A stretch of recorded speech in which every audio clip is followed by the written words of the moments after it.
Font थोड़ा गंदा दिख रहा है।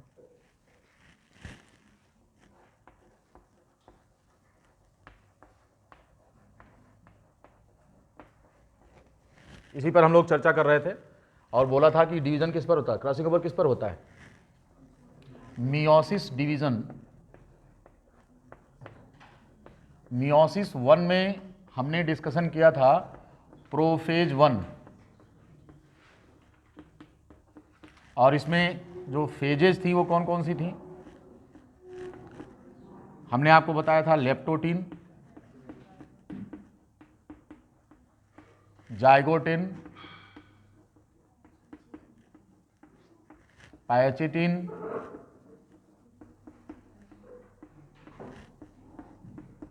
Diplotene and diakinesis. हमने आपको इस स्टेज में यहां पर बताया था कि जो क्रोमोसोम्स होते हैं, क्रोमैटिन कंडेंसेशन होता है, क्रोमैटिन कंडेंसेशन।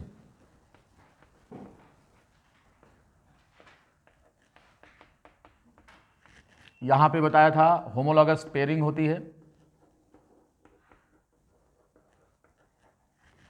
होमोलॉगस पेयरिंग, जिसे कि हम सिनैप्सिस कहते हैं। Homologous pairing means synapsis occurs here. Pachytene is the stage of crossing over.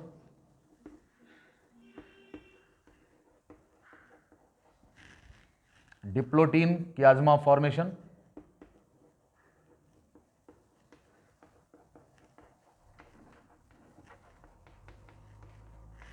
And diakinesis for terminalisation.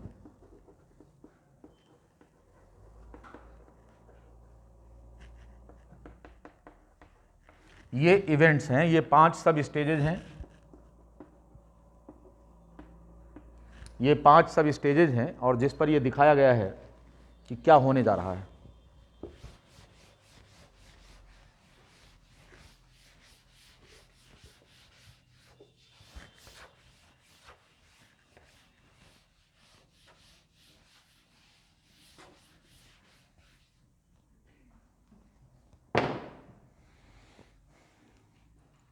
Chromatin condensation हम आपको पहले से भी बता चुके हैं कि जब क्रोमैटिन मटेरियल कंडेंस होता है तो क्या होता है, क्रोमैटिन मटेरियल के कंडेंस होने से इसकी थिकनेस बढ़ जाती है, विजिबिलिटी अच्छी होती है इसकी, ठीक है। जाइगोटिन में क्या होता है कि होमोलॉगस क्रोमोसोम्स पेयर करते हैं।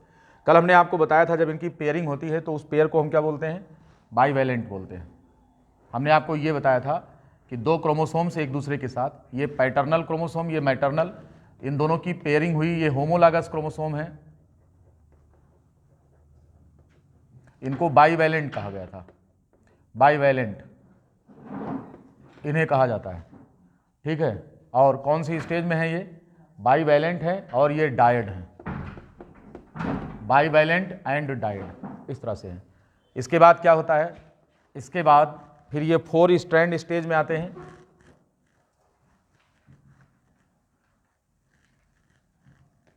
ये 4 स्ट्रैंड स्टेज में एक एक क्रोमोसोम दिखने लगता है आपका। और दूसरा ये होता है, ये 4 स्ट्रैंड स्टेज में आ जाते हैं इस तरह से। और इसको हमने कहा था कि ये डायड तो है, ये सॉरी बाईवैलेंट, बाईवैलेंट है, परंतु क्रोमैटिड स्प्लिट होने की वजह से अब ये किस स्टेज में है, अब ये टेट्राइड है। हमने ये भी बताया था, हमने इनके क्रोमैटिन्स को भी बताया था कि नॉन सिस्टर और सिस्टर क्या होते हैं, सारा डिस्कशन हमने पिछले लेक्चर में कर लिया था। हमने आपसे कहा था कि जो क्रॉसिंग ओवर होता है that takes place in which stage, crossing over takes place at the 4 strand stage, right. दूसरी बात ये बताया था कि इंटरनल क्रोमैटिड्स रोल प्ले करते हैं एक्सचेंज में। तीसरी बात ये बताया था कि वो क्रोमैटिन्स जो होते हैं वो नॉन सिस्टर्स होते हैं। मतलब ये हो गया कि एक्सचेंज किसके बीच में होता है, the exchange takes place, exchange takes place, exchange माने crossing over between the internal non sister, internal non sister chromatids, इनके बीच में क्रॉसिंग ओवर होता है। तो क्रॉसिंग ओवर में एक्सटर्नल क्रोमेटिड भाग नहीं लेते। The external chromatids do not take part, chromatids do not take part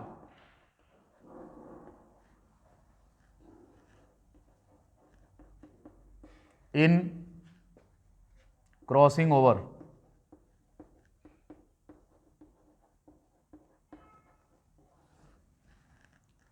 The external chromatids do not take part in crossing over. ये होता है। अब होता कैसे है जरा इसे देखेंगे। तो पहले तो पेयरिंग हो गई इनकी। ये कौन सी स्टेज शो कर रहा है? Zygotene stage. कौन सी स्टेज है ये जाइगोटिन स्टेज है। तो जाइगोटिन स्टेज में क्रोमोसोम्स की पेयरिंग होती है। इस घटना को सिनेप्सिस कहा जाता है, जहां पर होमोलॉगस क्रोमोसोम्स एक दूसरे के साथ पेयर करते हैं। जब ये पेयर कर लेते हैं तो दो क्रोमोसोम चूंकि पेयरिंग मोड में है यहाँ पर, तो इसलिए इसे हम डायड कहते हैं, बाईवैलेंट कहते हैं। डायड इसलिए कहेंगे क्योंकि क्रोमेटिड अभी एक एक दिख रहे हैं एक क्रोमोसोम में। अगले स्टेप में क्या होता है कि लेंथ वाइज क्रोमेटिन की स्प्लिटिंग होती है। तो एक क्रोमोसोम में दो क्रोमेटिड दिखते हैं, तो दो इधर हैं और दो इधर, इस प्रकार से 4 स्ट्रैंड स्टेज आती है, तब क्रॉसिंग ओवर होता है। ठीक है। अब क्रॉसिंग ओवर सभी जगह पर नहीं होगा। क्रॉसिंग ओवर उस पॉइंट पर होता है जहां पर जीन्स के बीच में पर्याप्त गैप है, दूरी है। दूसरी चीज यहां पर सवाल पूछेंगे कि मैक्सिमम अगर क्रॉसिंग ओवर होता है तो रिकॉम्बिनेशन का परसेंटेज कितना होगा। तो हमेशा ध्यान रहे कि जितना क्रॉसिंग ओवर होता है रिकॉम्बिनेशन उसका 50% होता है। राइट, न्यू कॉम्बिनेशन 50% राइज करते हैं। तो इस बात को भी हमें लिखना है, मेंशन करना है। इधर वाला मिटा रहे हैं।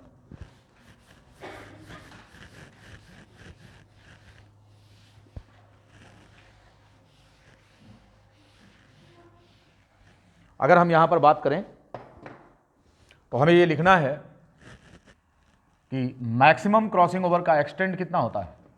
Maximum limit of crossing over,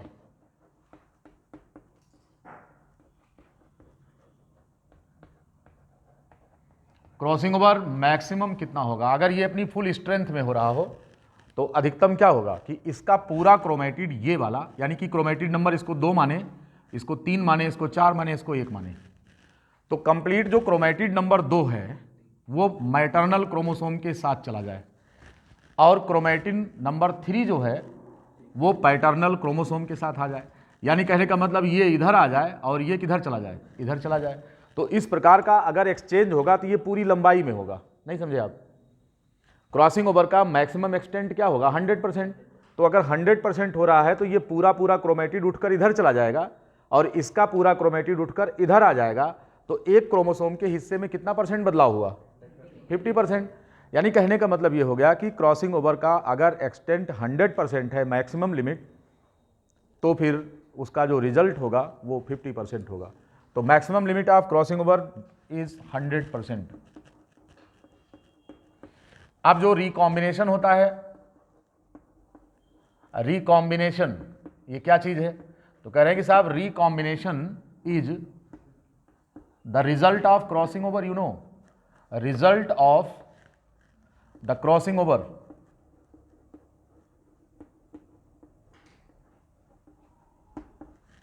recombination is the result of crossing over. If crossing over 100%,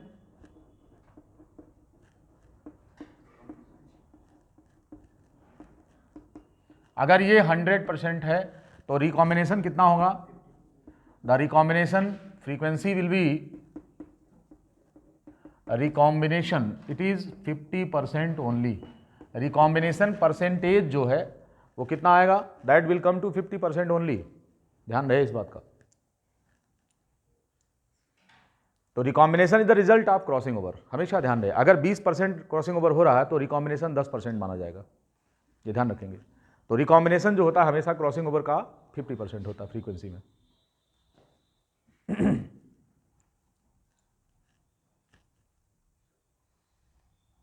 लिख लिया सभी ने? अब हमें ये देखना है कि क्रॉसिंग ओवर उसी पॉइंट पर होगा जहां पर जीन के बीच की दूरी ज्यादा है। Crossing over will take place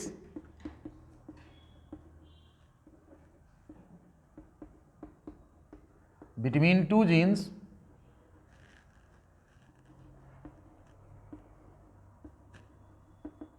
distantly placed, ऐसे जीन्स जो कि डिस्टेंटली प्लेस्ड हैं, उनके बीच की दूरी ज़्यादा है, उन्हीं के बीच में क्रॉसिंग ओवर होगा। अगर इनकी प्रॉक्सिमिटी बढ़ रही है, अर्थात इनका क्लोजरशिप बढ़ रहा है, टुगेदरनेस इनका बढ़ रहा है, तो क्रॉसिंग ओवर का परसेंटेज सीधा घटेगा। और अगर क्रॉसिंग ओवर परसेंटेज घट रहा तो रिकॉम्बिनेशन फ्रीक्वेंसी अपने आप घटेगी। ये बात समझ में आ गई।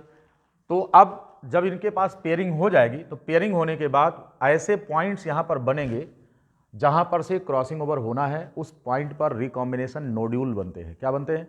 रिकॉम्बिनेशन नोड्यूल्स बनते हैं। परंतु इनको प्लेटफॉर्म प्रोवाइड करने के लिए प्रोटीन का ट्राइलेमिलर स्ट्रक्चर यहाँ पर बनता है इन दोनों क्रोमोसोम के बीच में, जिसको हम सिनेप्टोनिमल कॉम्प्लेक्स कहते हैं। तो यहाँ पर सिनेप्सिस होने पर सिनेप्टोनिमल कॉम्प्लेक्स बनता है, और वो सिनेप्टोनिमल कॉम्प्लेक्स कहाँ पर होता है? ये ट्राइलेमिलर स्ट्रक्चर होता है, प्रोटीन्स का डिपोजिशन होता है यहाँ पर, ये है इनके बीच में। तो ये प्रोटीन का डिपोजिशन होता है और इस प्रकार से ये ट्राइलेमिलर स्ट्रक्चर होता है, ठीक है। और डिपोजिशन किस चीज़ का होता है? प्रोटीन्स का होता है। तो आफ्टर सिनेप्सिस यहाँ पर क्या होगा? After synapses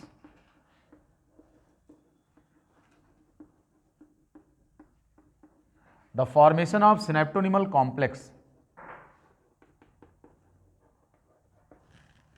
formation of the synaptonymal complex, synaptonymal complex takes place between two chromatids, takes place between two chromatids।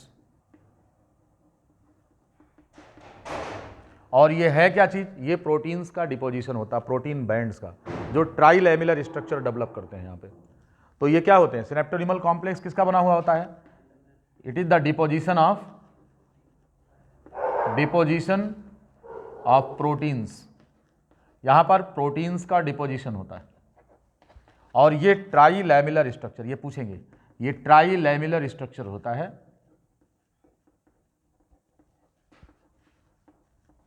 Synaptonemal complex का फंक्शन ये है कि ये क्रॉसिंग ओवर में हेल्प करते हैं और प्लेटफॉर्म प्रोवाइड करते हैं जेनेटिक एक्सचेंज के लिए। जो क्रोमोसोमल सेगमेंट्स होते हैं, इनका जो एक्सचेंज होता है, इसके लिए ये प्लेटफॉर्म प्रोवाइड करते हैं। These provide the platform.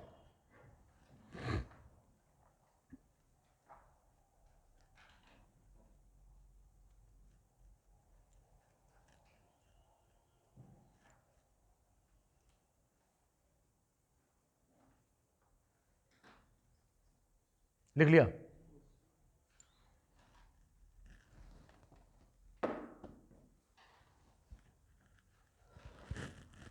अगला स्टेप होता है रिकॉम्बिनेशन नोड्यूल बनता है। यहाँ जिस पॉइंट पर एक्सचेंज होना होगा वहां क्या बनेगा? वहां पर रिकॉम्बिनेशन नोड्यूल बनता है। इसको इस प्रकार देखेंगे, ये एक्सटर्नल क्रोमेटिड है, इनका क्रॉसिंग ओवर में कोई रोल नहीं है, ये हैं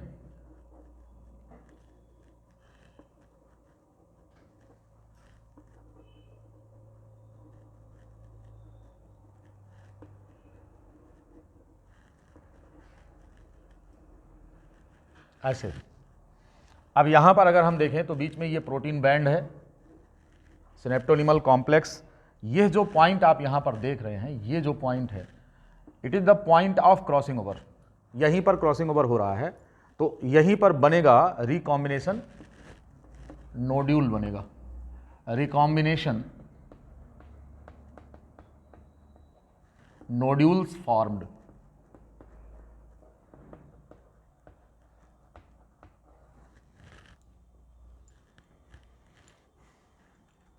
ये दोनों जगह बनते हैं, जहां जितने पॉइंट पर क्रॉस ओवर होना होगा उन पॉइंट्स पर रिकॉम्बिनेशन नोड्यूल बनेंगे। अगर वन पॉइंट क्रॉस ओवर है, एक ही जगह पे हो रहा है, तो हम यहाँ पर बोलेंगे कि रिकॉम्बिनेशन नोड्यूल केवल एक जगह बनेगा। और अगर एक से अधिक जगह पर पॉइंट ऑफ क्रॉसिंग ओवर आप देख रहे हैं, तो रिकॉम्बिनेशन नोड्यूल एक से अधिक जगह पर बनेगा।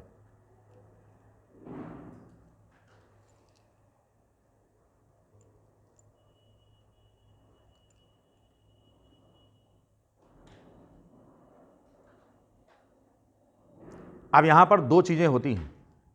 क्या क्या? जब क्रोमोसोम का एक्सचेंज तभी सुनिश्चित होगा जब डीएनए सेगमेंट यहां से ब्रेक करेगा और दूसरे के साथ जुड़ेगा। तो ऐसी कंडीशन में न्यूक्लियेज एक्शन होता है, न्यूक्लियेज एंजाइम ब्रेक्स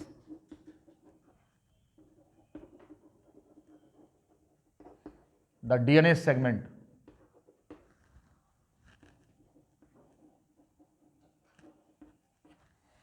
उस पॉइंट से जहां से एक्सचेंज होना है वहां पर न्यूक्लियेज एक्शन होगा, सेगमेंट टूट जाएगा और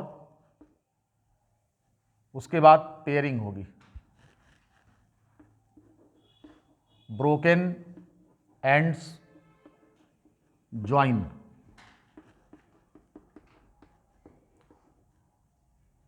ईच अदर। जो एंड्स जुड़े होते हैं वो एक दूसरे से जुड़ते हैं, परंतु एक्सचेंज के बाद, आफ्टर एक्सचेंज। यहां पर एंजाइम जरूरी है, नाम क्या है? Enzyme recombinase required. क्या होता है? रिकॉम्बिनेज। बस नाम पूछेंगे परीक्षा में, कौन सा एंजाइम जरूरी है? Recombinase required.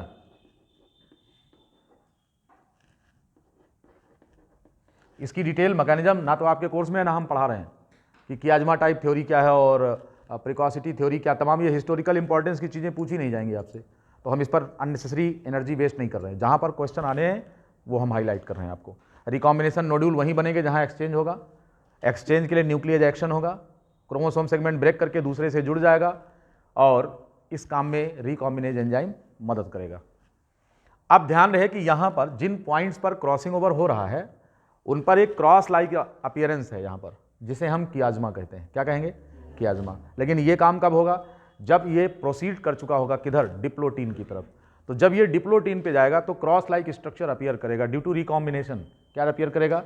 यहाँ पर जैसे देखो, ये लगता है जैसे क्रॉस टाइप का स्ट्रक्चर है, इस प्रकार से अपीयर करेगा और फिर एक दूसरे से ये अलग हो जाएंगे। यहाँ पर हम थोड़ा कलर इसका चेंज कर दे रहे हैं, ये दिखाने के लिए कौन किसके साथ एक्सचेंज हुआ है।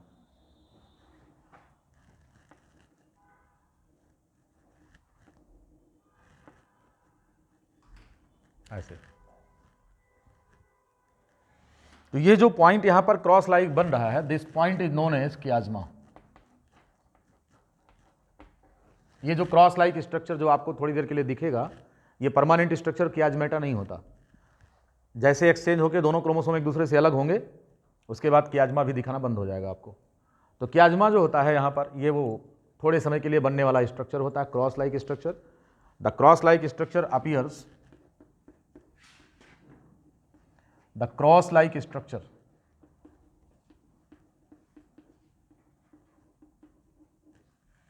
appears at the point of crossing over, point of crossing over, and this cross like structure known as कियाज्मेटा। कब बनते हैं ये डिप्लोटीन स्टेज में बनते हैं, बता चुके हैं आपको। After their proper exchange these chromosomes now start separating and it is known as terminalization, and that takes place during the last sub stage of prophase 1, that is dikinesis। तो prophase 1 की last सब stage पर ये दोनों chromosome एक दूसरे से अलग होंगे। अलग होने की इस क्रिया को हम टर्मिनलाइजेशन कहते हैं। तो इस प्रकार से ये 5 डिफरेंट स्टेप्स और 5 डिफरेंट सब स्टेजेज में हो रहे हैं जो मैंने आपको दिखाया। इधर का मिटा रहे हैं।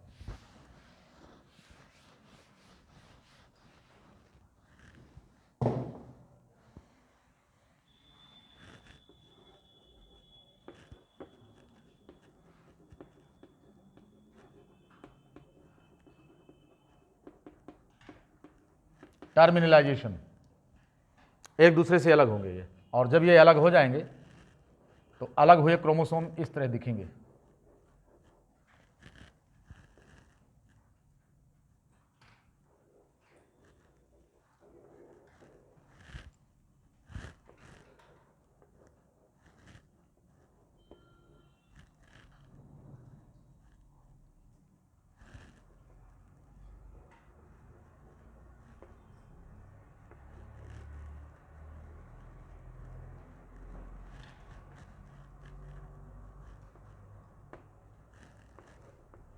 ये है after crossing over these two chromosomes paternal and maternal एक दूसरे से अलग हो रहे हैं, पैटर्नल एंड मैटरनल, लेकिन यहां पर रिकॉम्बिनेशन हो चुका है,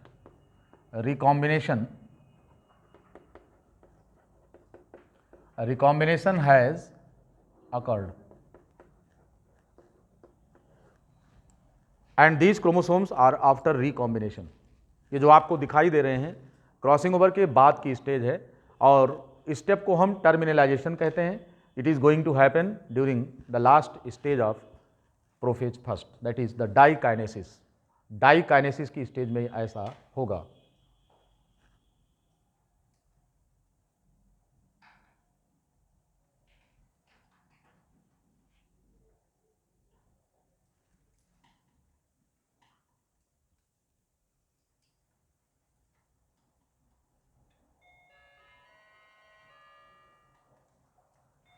कितने पॉइंट्स याद रखना है आपको?